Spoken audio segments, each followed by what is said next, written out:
thank you and welcome you to TNN's Facebook Live, 101 State of Affairs. We're with His Excellency the Governor.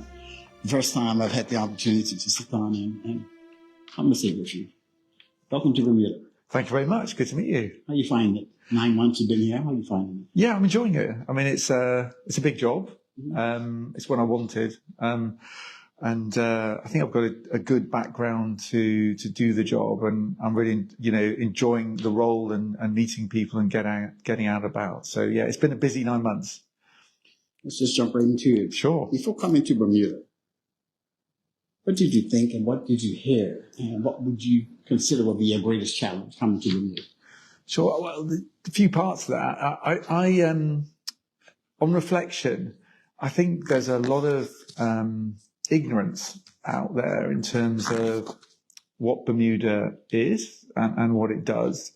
I've been in the Foreign Office and previously the Navy. I've travelled a lot. I think I know quite a lot about international affairs, what states do, territories and the like. And I'd even worked on some issues relevant to Bermuda, but I didn't really understand this place until I got here. In a good way, there's so much more going on here.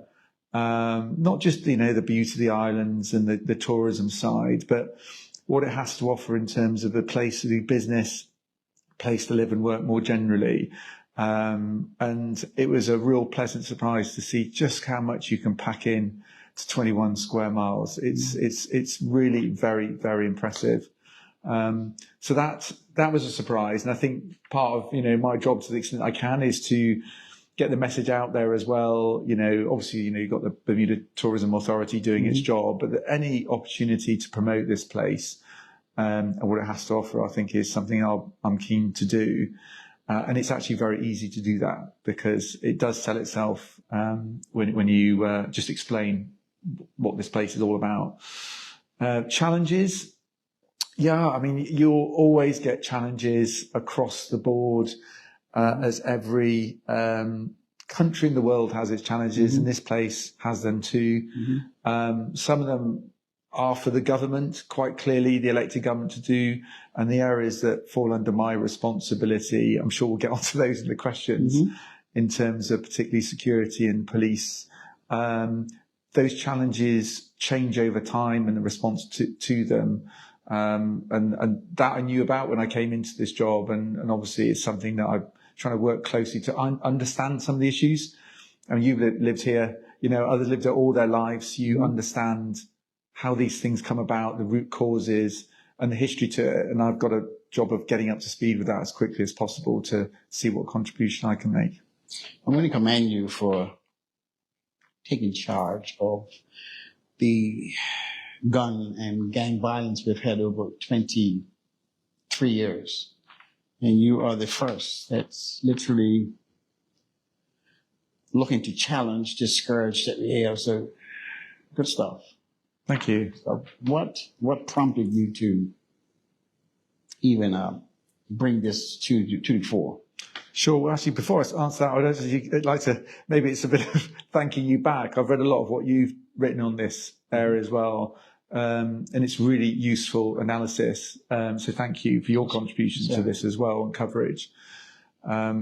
So in terms of what I bring, I mean, I take the responsibilities I've been given seriously. Sure. I mean, as a lawyer, I read the Constitution. I don't take the responsibilities lightly. So when people say, why are you being active in the area of security and policing, it's my job. Yes, and so obviously in partnership, the governors historically and now don't operate in a vacuum or a bubble. It's always about partnership with the police, the ministry, the government, the premier, the communities. Everyone has a part in this, but the governor and that linkage with the United Kingdom as well in terms of their overarching responsibilities of defence and national security, and I can provide a link into that. So partly I think it is what my job is about. I think my background is I have worked in similar spaces before. I'm a lawyer originally. I did a lot of defence and prosecution in the Navy, actually. Okay. And if you've ever worked with sailors, you'll know they can get up to all kinds of trouble. So I learned a lot in doing that. And partly you learn particularly in the Navy, it was a boom ground. You start with people, you talk to people, you understand what the issues are. And so in my first 9 months, I've been very keen to get out and talk to as many people from different communities as possible. It doesn't mean I have to agree with everything they say, but I think it's really important to listen. So in I think describe this kind of national conversation about it, and things like the town hall have a role to play in that. We don't have a monopoly. The police ministries, the Premier, don't have a monopoly on good ideas and how things can be done better. So it's about having those conversations and engaging people who understand the issues and what they've got to contribute. And I think I want to listen to that and be part of it. I don't think I've got all the solutions. But no one does. No one does, right? So, but you can be part of it and contribute towards it, and that's what I'm keen to do. Sure. I wanted to mention, lost my train of thought. That's all right. What do you think the state of Bermuda's drug and firearm crisis? You consider this to be a crisis? That was a question. Yeah. So, a lot of these things, crisis is always a kind of, a word that kind of has connotations of out of control. There is clearly an issue of illegal drugs use, in Bermuda, as there is elsewhere. It's not, different to many other nations. Firearms, again, is a problem, as is in some ways the use of knives is, if you look at the statistics, and I think the commissioner did that at the town hall, for those who didn't see it, it's worth looking at in terms of the use of, knives are easy to get, right? They're in your kitchen. But people going out prepared to carry them and use them is also a very big problem, which I'm concerned about. So I think you look at the understanding the interrelationships between, drugs use, drugs trade, who's benefiting from it? How is that affecting behavior? Is the resultant kind of inter-gang rivalry, how much is connected to the drugs trade or other issues? But certainly the general, position is, organized drug trade, it is a problem everywhere, and often it leads to other kind of problems, antisocial behavior issues that flow from drugs. Those with drug disorders, and that of course feeds that problem. And obviously those making money at it and how they protect that business. I don't think it's all the problem, but often, obviously we've seen drugs come imported. What do they come along with? Firearms and money. So these things have definitely got a connection. And so tackling one will tackle the other, maybe not completely, but to a large extent. So I think part of the response has to be to deal with those engaged in kind of illicit drug trafficking in the trade.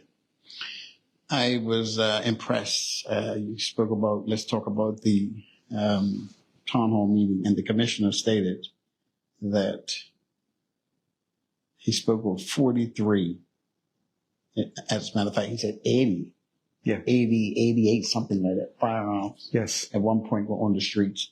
43 they have taken off the streets, and there's another 43 on the streets.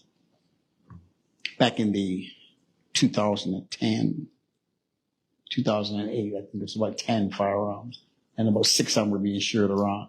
So you see that the importation of firearms has increased, and that's due to part of the sale of $10,000. Yeah.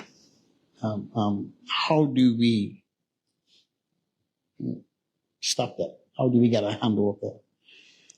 Yeah, sure. I mean, those statistics are interesting in and of themselves, and it's worrying that there's any firearms here illegal. There are some countries that if you gave those numbers, they would be delighted by that level. I mean, there's when guns are just out of control.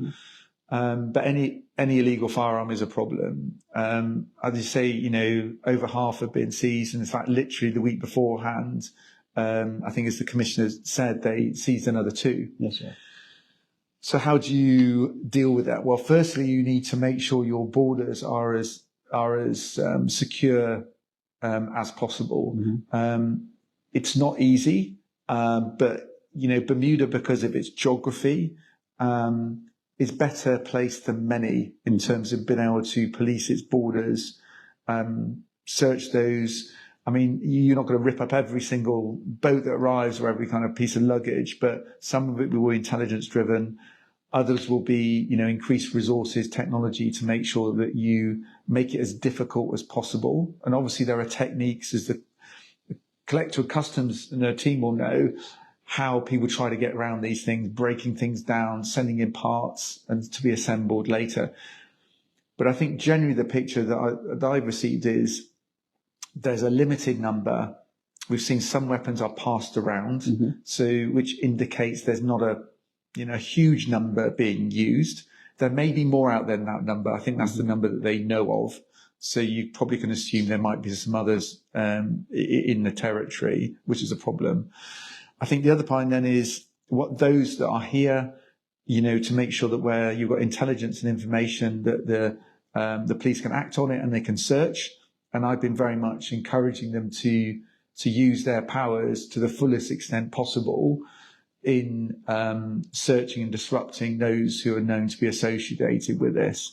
We can get onto the kind of the resources you need to do that, and that has to come with it to make it sustainable. But I'm not keen on a couple of weeks of intense activity. I mean, it's got to be sustained activity that takes number and resources. Use of technology as well, I think it can enhance that. But also, if you're at the town hall, very much encourage the communities to speak up. I think it's really, really important because the police rely on information in order to act. If they go to a judge to get a search warrant to search premises, they need to rely on some information. And the more information they have, the more they can exercise those powers and tackle those in the community that people want tackled. Because I think a lot of people are kind of living in silence or, and probably fearful of saying something. But, if nobody says anything, it's really difficult to tackle it. I'm not underestimating how difficult it is, but silence is a problem in and of itself. Of course, one of the things, whatever your motivation might be to clean up the streets or for a reward, and you'll see the Crime Stoppers reward has gone up for $5,000 to $50,000. I mean, that flowed from a conversation as, would it make a difference? If you up the reward and even if the motivation is money, most definitely, then let's do it. And that money can be available for those leading to a seizure of a firearm, up to $50,000. That's a significant sum of money. So I'm hoping that if that message gets out and those that know where these things are, it's getting out. There you go. Pass it on. Yes, sir. To Crime Stoppers. And obviously that's it's a link into the police, but not a direct link. And in a way that, action can be taken. So I think whatever we can do to do that. So information, collective effort. And obviously if people know of ways firearms are getting in, pass that information on, to try and plug those gaps. Because it is always really difficult. I mean, policing customs border is a challenge. It's not easy because of the number of visitors and ways that people get in, but you can target it and do it as much as possible. I don't know exactly, we'll get on to maybe the Governor's Council, but that was one of the conversations. What more could be done to secure the borders? The Commissioner also spoke about 43 unsolved murders. Yeah. Through your, I guess I would say your involvement, bringing in UK specialists in solving detectives, 6 months I heard of. Yeah. You think that's going to be long enough? So that essentially was the kind of initial preliminary offer of 6 months. It doesn't mean it can't be extended. Okay. And there'll be a conversation on funding in and around that. So partly that was around personnel and equipment. And I think that those officers are not just directed at the unsolved, what you might call cold cases, but live investigations and one coming forward.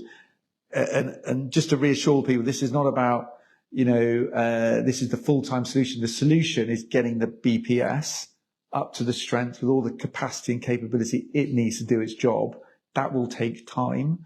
And this is essentially how do you get that temporary expertise to help deal with things now, because there obviously are problems in that.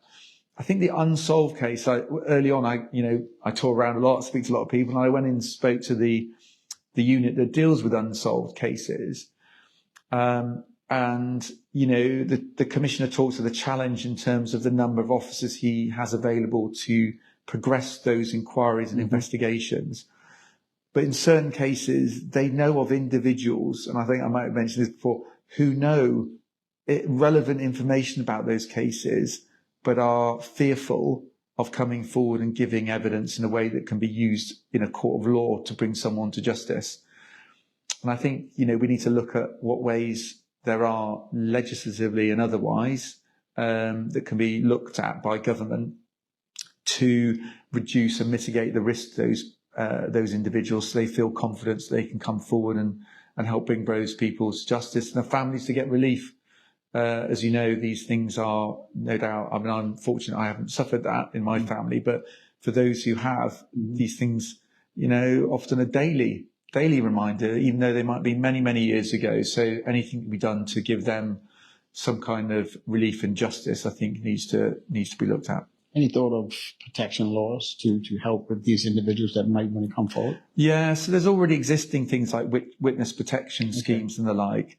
The thing I've kind of asked about whether it can be looked at is some kind of witness anonymity orders, whereby they have got lots of precedents elsewhere, but it gives judicially authorised, this is not for the prosecutor or the defence, but judges can also, provide some measures in proceedings to protect identities of witnesses, so they can feel they can give evidence freely, in court, under special circumstances if they're genuinely fearful for their lives and health or them or their families, so they can allow them to give evidence. And obviously the court can look at how that can be done safely while protecting fair trial rights as well. I think it can be done, and it's worth looking at. The Governor's Council. Councillor, you brought a network of individuals. Tell us, what is the primary objective of the Governor's Council? Sure. So, it's a constitutional mechanism that it recognises that there's certain responsibilities for the Governor: police, internal security, external affairs, and defence. And when those matters, would benefit from conversations with government in a more formal sense. Obviously we do talk about these things. The Governor can bring a council together at the, his or her own instigation or at the request of the Premier. And then essentially the Premier's in there with up to 2 or 3 ministers, and then others can be brought along for the purpose of what the discussion is. So we had the Premier and several ministers, Commissioner of the Police, Director of Public Prosecution, Deputy Commissioner, and the Collector of Customs. And there were two meetings we've had so far, specifically on gun and gang violence, and able to be led by the operational briefings from those 3 authorities, for information sharing, but more importantly, direction about, if there are issues, what can be done about those. Some might be for those authorities to be given a direction on in terms of a steer or support. Others might be about resourcing, and you've heard the Premier being very clear, the resources will be made available as necessary to deal with the problem. So kind of resources are not the problem here in terms of supporting those agencies, subject obviously to those measures thereafter being the right things to do. And that, as you've seen, immediately increasing pace of recruitment. We've looked at the officers coming from overseas, equipment procurement. I can't go into details, but it's widespread and will make a difference. And a number of other kind of measures as well to look at it. I think the other big issue, and it came up in the town hall, if I can mention, is clearly the policing and the prosecuting angle is at one end of the spectrum. We all know the solution is not at that end. The solution is dealing with not the symptoms, but the cause. And that's about looking at how do you prevent individuals that are moving into this violence from, giving them choices and leading them away from it. And I thought the town hall was really good at hearing some of the ideas some programs that might have been used in the past and others to try and do that. So I think that's where the community can contribute suggestions on how best to do that together. Economics is part of, or lack of, for a lot of individuals, our young black men, that are challenged with able to find employment. How do you think we might fix that? Yeah, I mean, it's a problem, right? There is wealth inequality here. I mean, everyone can see that. Yes, it's not sir. a kind of, it's, Yes, it's not doubted. And you have that in many societies as well. And of course, those generating wealth for the economy are really important, because without that wealth being generated into the economy of the country, where's the money coming from to pay the police and the other things that you need to deal with the problem? So it's about, you need to encourage business and others to generate wealth and have economic well-being. So that's a good thing. It's not a bad thing. But quite right, the other end is, how do you bring everyone along in that journey, and particularly those who feel disenfranchised or that's not for them or others? And that's a challenge. And I think partly this is, we're all born at a stage where some people have great opportunities and networks and family that can help them on that journey. Others don't. And, how do you help them realize there are alternatives? There is opportunities there for their livelihood in the future they just may not have even thought of, and encouraging them to make those choices. And that's about, supporting families, supporting schools, giving people vision. Now, you heard some of the comments at the town hall about vision, seeing what, the talent and the potential that they have, so that they make good choices, and supporting them in those choices. And that in itself is possible, because the numbers you're talking about when you come to Bermuda, you're not looking at a multi-million size population, right? The numbers is small. Yes. So if you're going to look at solutions, you'd want a population this size. It's all possible with the right level of approach, and, with agencies working together, ideas for these programs. Was it the ASHE program? I'd not heard of that before. That was great. These things, do they work? Can they be reinvented? Don't know. It's for others to look at in some ways. But I think that's the type of thing, is how do you do that? And one size won't fit all. So I recognise that, apprenticeship schemes can be brilliant. If people don't fulfil their diploma and qualifications, how do you help them later on when they make choices to break that path? And again, I think the correctional facilities for those that have been incarcerated, go through Westgate and others, is the rehabilitation working? Because, used to. We need to have more programs that help. Violent offenders class, anger management classes. Yeah.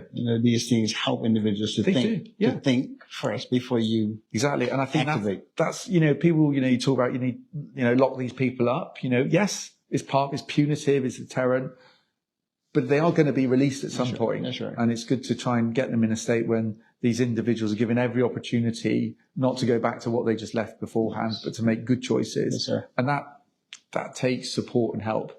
And actually, I visited all the facilities, including Westgate, and you saw that, I think there's an appetite from most of the inmates to engage in those programs. And frankly, those that do it and support going to prison do it, take my hat off to them. It's not easy work, whether you're running the kind of carpentry shop or, the mechanic shop or these other programs. It's a difficult environment. So, commend people who do that. But it's really, really important work. So thank you to those people who are doing it. It's not easy. My last question. Sure. We are on the clock, and the governor is extremely busy. A think tank. Any thought or consideration for a think tank? Bringing the brilliant minds under one umbrella, the young, the mature, the old, the police, or the other agencies, but our young people have to be involved. Those that are affiliated with some of this activity or no. Yeah. What's your thoughts? So, we mentioned the kind of, within the kind of violence area in terms of dealing with, So, the ministry's has got the national violence reduction strategy, and there are for those who read it, there are, and I think it is, strategies goes is a pretty good one. And there are elements in there which lend itself to those type of engagements across the board. And however you label them, think tanks or engagement sessions, I think they're absolutely critical, because you do need to engage everyone in this. Some are very difficult to engage, but you've got to try. And I think there's, as I say, no monopoly on good ideas from, whether it's the police or others. So those working in youth groups who understand what's going on, so yes, I think any kind of opportunity to bring people together with a vision to make things better and address these areas, I'd say yes, absolutely go for it. And how that's organised, because I think conversations like this, discussions, but with action, get the ideas and then act on it. So it's not just a think piece or a talking shop. It is only useful if it's going to deliver something, right? Is that they come up with the good ideas and somebody's there and is going to take them forward. So that's what they're good if somebody's going to do something with them. I think what I'm trying to say is, wherever we go, let's not leave our young people out, because they are tomorrow. So I agree with you. And I think someone was mentioned about, the videos they're watching, the music stuff, inciting it. And, that's not what I watch, right? It's probably not you watch either, the kind of, unless you're doing research. So you've got to involve them to understand what is influencing their decisions and affecting their behavior. And that's probably them telling you, right? And people's kids will be able to tell you that. So yes, I think they've got to be engaged, because otherwise we don't really understand what's good. It's the same, parents never kind of really understand teenagers and stuff, right? You think you do. I've got a 19-year-old girl training myself. So. There you go. So I think, yes, involve everyone, and however that's done.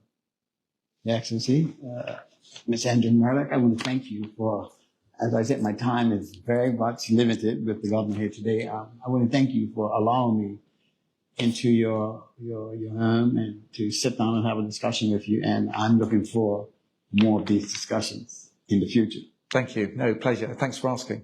Yes, sir. Cheers. Thank you. Bless you. Cheers. We want to thank you for joining us. Stay tuned for other important conversations we will have. My name is Trevor Lindsay, and thank you. Bermuda Live on YouTube. Subscribe now.